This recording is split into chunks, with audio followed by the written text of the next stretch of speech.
Right. Get it going here.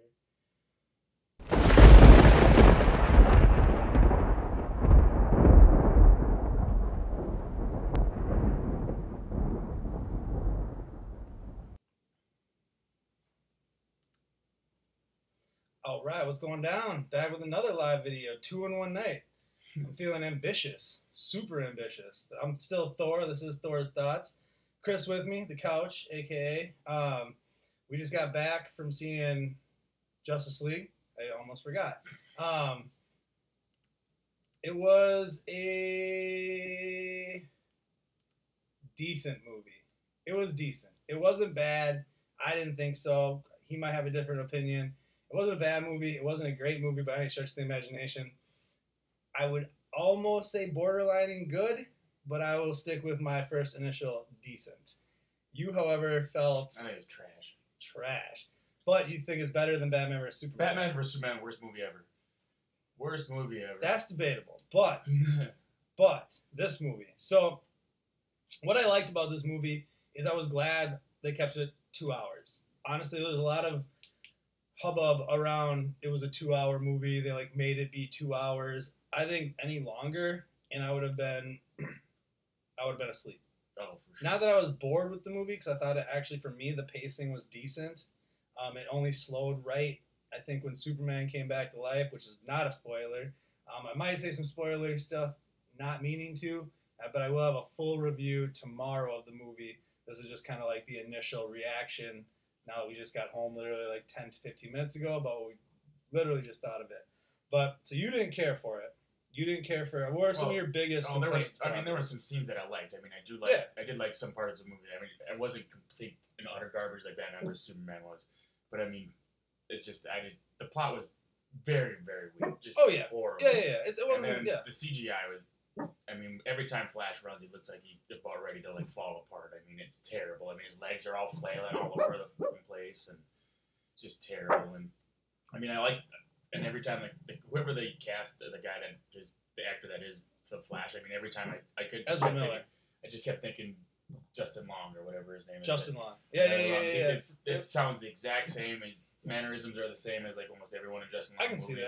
I can see that. I mean, and then the costuming was terrible. I mean, Aquaman's costume when he's looks like he's got tickle bitties. I mean, for real. There's one scene where it looks like he's got double D's. When he's sitting on the car. Yeah, when he's sitting on the car. It looks like he's got double D's. Yep. I mean, it's like, come on, dude. I mean, this movie definitely had flaws. It definitely does. The story doesn't hold up. The villain is weak as hell.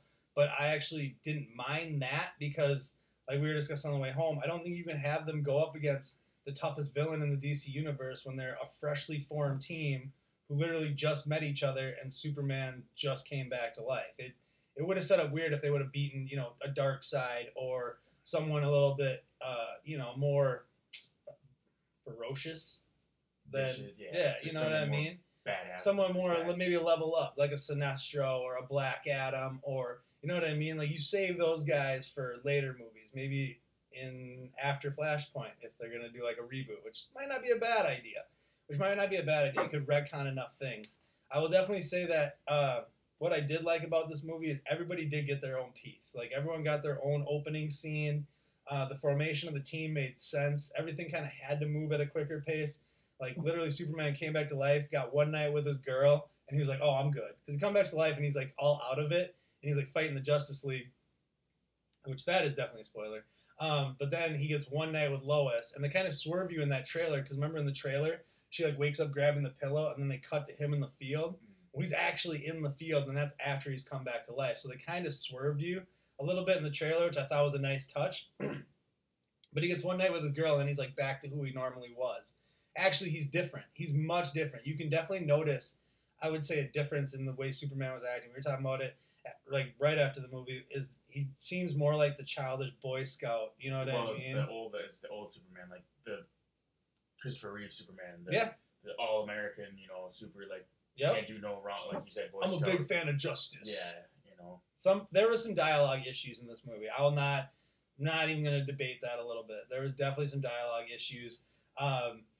Batman, I thought, in this movie was stupid. like not as like a character, but just like intellectually, like not smart like Batman should be.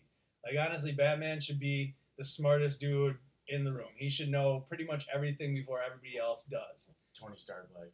But I mean, a little bit, a little bit, a little bit, but Batman's way. This Batman's just not. He's too like oblivious to certain things. You know what I mean? Like, yeah, he might not know some stuff, but they make it almost seem like an idiot at certain points. And then the one point I still can't get over is when Superman shows back up, and Batman has this like look on his face that's like a. He's a fanboy. I mean, it's a total fanboy look. I mean, it's like a. I probably didn't do it right, but yeah, it was bad. Like eyes batting and shit. I mean, it's horrible. They shouldn't have him smile. That's for sure. Batman doesn't smile. I don't give a shit what's happening. He can smirk. You can give a little smirk. Little, like, yeah. You know, a little crooked smile, but I mean, he had like full, like, he was mouth open. Teeth and, like, it was awful. But like I said, the villain got beat the crap out of. Once Superman came back, it was over, and it should have been. He should have been no match for Superman. Steppenwolf was a decent enough character. What I did like is they did introduce.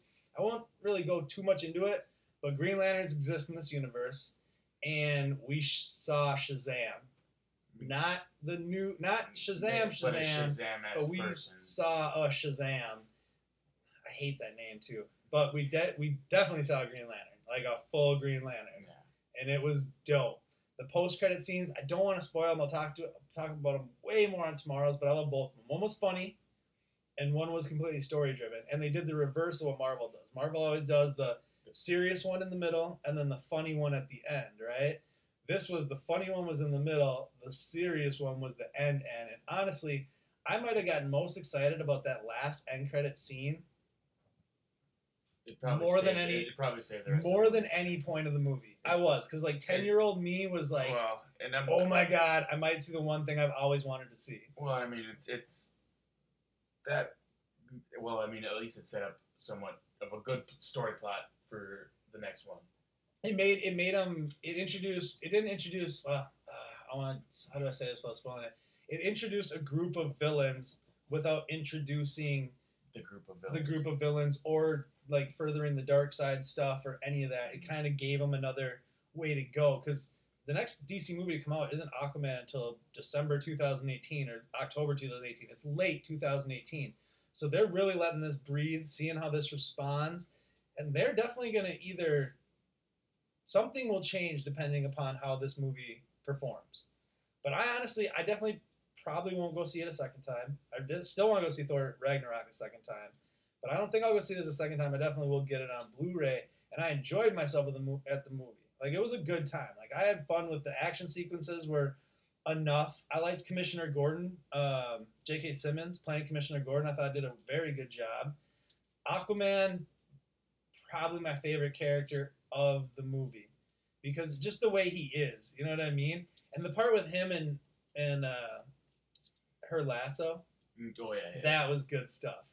That's probably a toss-up between Flash and Ezra Miller, because I like both those characters. I know you have problems with like the suit and the CGI, but I think like the way the characters are and like the type of character they are work for me. I think Flash's character, I mean, he's a super nerdy character, and that's how Flash is. But kind of a womanizer when he falls on her and stuff. You know, like that. Well, and he's like I wouldn't say womanizer, but not womanizer. He's like an innocent, because like the way he like gets up off her. Yeah. Not a womanizer. I said that's wrong, but he's like definitely like I don't know.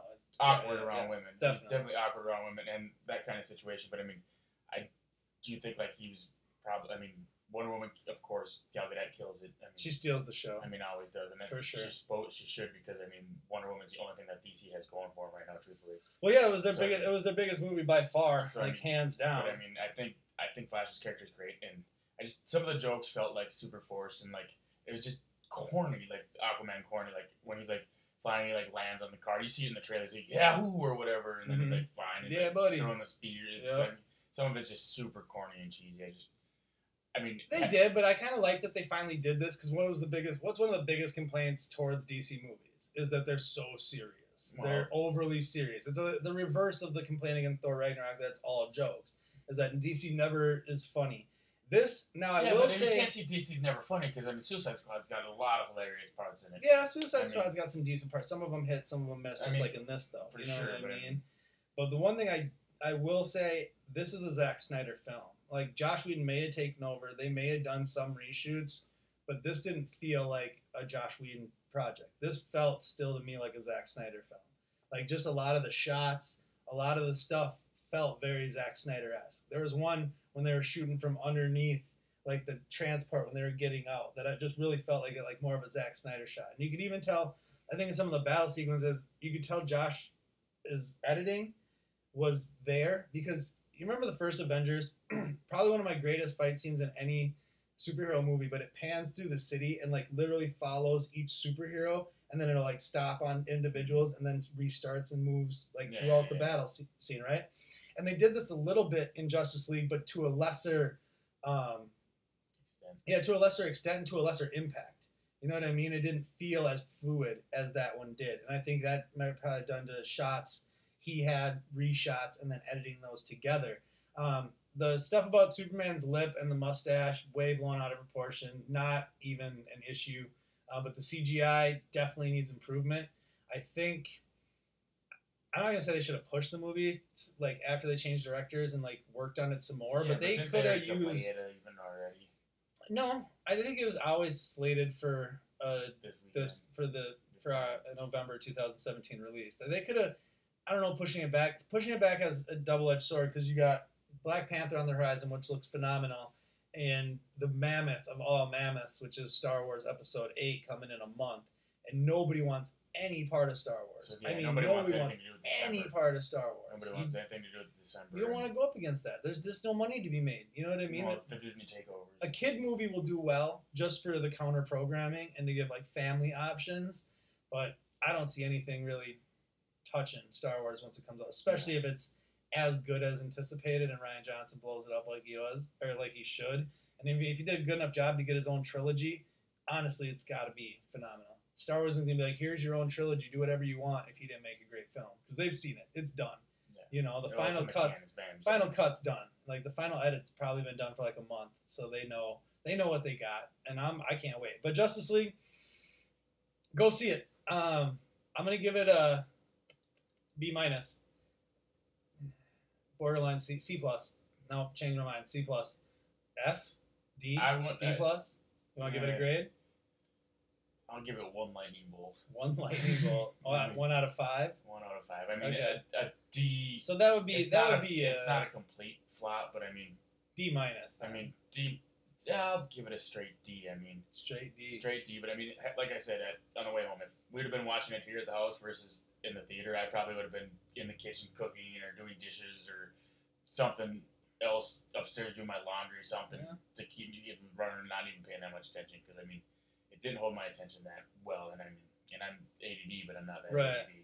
See, I thought the pacing wasn't too much of an issue for me, but I did see that one point where it kind of lulled. I just kept finding I was just like, oh my god, that's terrible. Oh my god, that's terrible. It's bad. I mean, 2 hours is a perfect time for this movie. Well, it's not that it was too long or anything by that means. It's just if it would have went any longer, it would have been too long. I mean, if you would have had to sit there another 10 to 15 to 20 minutes, Exactly. It would have been too long at that point. So 2 hours like a good run time. Well, yeah, I mean, it wasn't too long. I mean, it was just to that point where it was like, okay, let's finish this up now. But yeah, at the same time, it's like, the storyline to me was just a snooze fest. I mean, a lot of it made sense. I mean, because a lot of it has to do with the mother boxes, and Steppenwolf tried to take over Earth, failed, got put in exile. This is kind of his second shot to get back in the good graces of Darkseid. He fails again. He got transported off-world, not by himself, but something took him off-world at the end. Getting into a little bit more spoiler stuff, but definitely something took him off-world at the end, so he's probably going to pay for it. He might be going to Apocalypse. They did mention, like, new gods. There was a lot of stuff, Easter eggs in there for hardcore, like, DC fans. There's a lot of little nods. I liked at the end Barry's new job was like perfect because that's what he ends up doing. Yeah, he's a forensic forensic scientist, which is again I don't think a spoiler, but well, if you know anything about the character in general, I mean, if you watch any bit of Flash, anything, you know he was a forensic scientist. You know, because they start with Flash at kind of a he's not a teenager, but he's like in his early 20s. Yeah, well, it's shortly after the accident. Everyone's young. Yeah, like him and Cyborg call themselves the Accidents. That scene's I won't go into that one, but when they're digging up Superman, because they dig up his grave, that's pretty solid. It's slightly morbid, but pretty solid. Like there's, like you said, there's some good parts to this film. Yeah. It's just overall, it's a mediocre film. It's got I think redeeming qualities, and I won't say you can tell Ben Affleck doesn't want to play Batman, but you kind of feel like Ben Affleck doesn't want to play Batman, you know, and he wants out, and I'm fine with that. I mean, I don't think they should. I think they should use Flashpoint to do what they need to do with their universe, because this also doesn't feel like. I will say this doesn't feel like DC main timeline. You know what I mean? Like it feels slightly off. I love that they actually had mentions an Atlantean and Amazonian war, because that happens in some alternate timelines.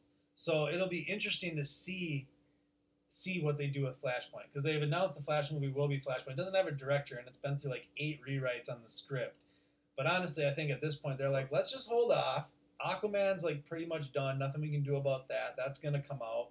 But they got a million movies lined up, and I think Justice League is gonna be the pivotal moment on which direction they go with a lot of these movies. Well, yeah, because they gotta see if it completely bombs out or not. Well, there's been talks about no more shared universe, and everything's just kind of on its own. Then the reboot stuff, just retconning some of it, leaving some of it. It's kind of a mess, to be honest. I mean, it's no Marvel where they have a clear-cut plan and they're just driving down the road, just killing it. But I love DC. I mean, my name's Thor, but I'm more of a DC fan than a Marvel fan. It's, you know, this is a known fact on this channel. So I hope it does well enough. I mean, it's not gonna, regardless of how this movie does, it's not gonna kill DC movies going forward. It's not, but it's gonna alter what direction we're going in. Yeah. Fair enough. Fair enough. So C+ on my part, solid D, the straight D from him. And then, yeah, but go see it. I don't know if that sounds weird, but wait for the Blu-ray. Check it out. Nah, go check it out. Support the superhero movies. Until the next, like, share, subscribe. Check out these other videos, and we'll see you next time. Deuces.